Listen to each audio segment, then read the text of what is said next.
Hey guys, welcome to another do-it-yourself video. Today we're going to be working on a 2007 Acura RL. We're going to be doing the rear brakes, the rotors, and the pads. So stay tuned. Alright, so we're going to go ahead and need to remove the brake line mounting bolt. I believe it's a 10mm bolt. Let's go ahead and use a socket and a ratchet. And keep in mind, doing a brake job, you want to use 6-point sockets. You do not want to use the typical 12-point socket that you find in most kits because the bolts are pretty hard to turn. And you might strip the edges very easily. It's actually very easy to do that. So remove the bolt. Now the brake line is able to be moved. And we're going to go ahead and remove the caliper bolts. There are two. There's one on that side and then one on the other end of the caliper. It's behind this rotor. You can't really see it, but you'll be able to see it once you start working on it. Go ahead and remove those two. They shouldn't be on too tight. They're just slider bolts.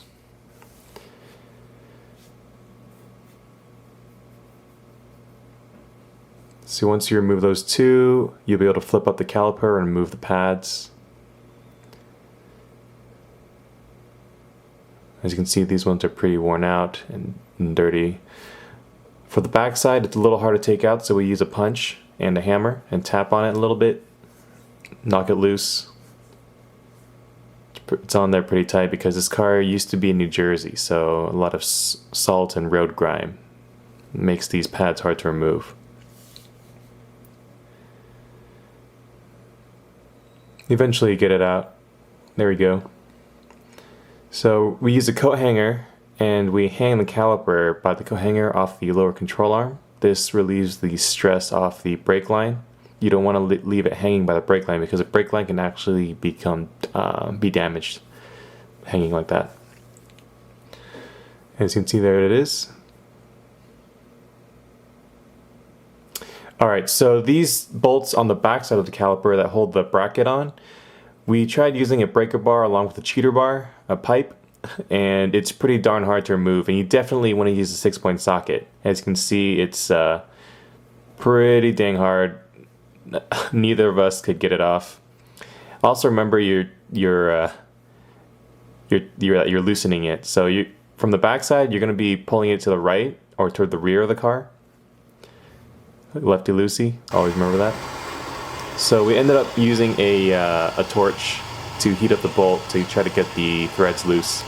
This is a common trick for stuck bolts in automotive industry, and if you want to do the same for other bolts, go ahead and heat it up.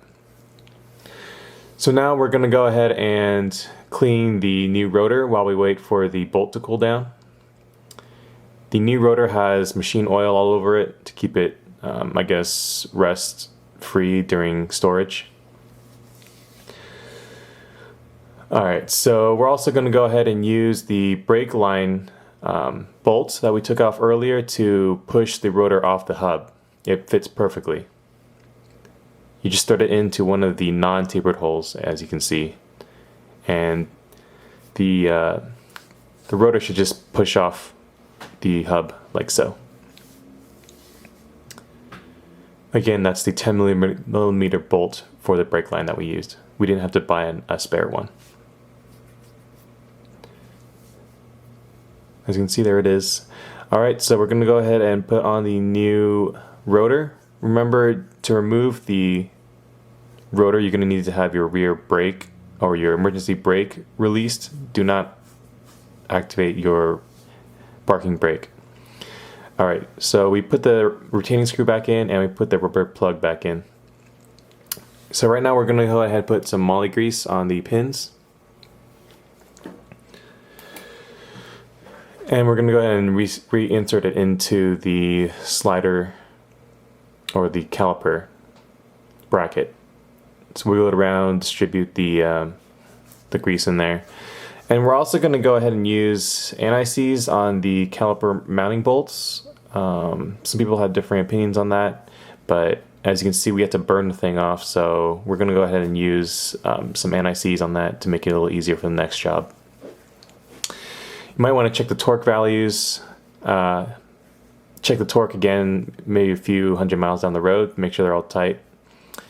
Obviously use a torque wrench in this step. Tighten those mounting caliper bolts back in. Please consult your manual to determine the proper torque values.